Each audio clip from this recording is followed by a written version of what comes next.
ఎప్పటికైనా సొంతం. రాదురా ఏ విజయం నీ కోసం నా కోసం, ఎటుపోదురా నువ్వు చేసిన కష్టం ఎప్పటికైనా సొంతం.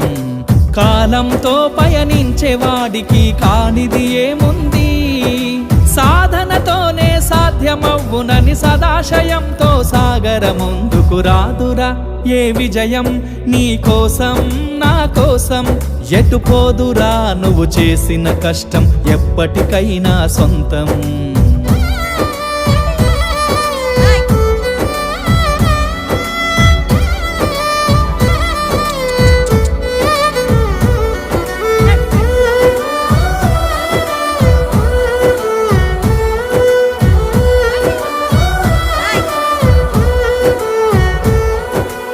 ఆకాశంలో అలలాగా పోయే ఆ పక్షులనే చూడు, అనుకున్న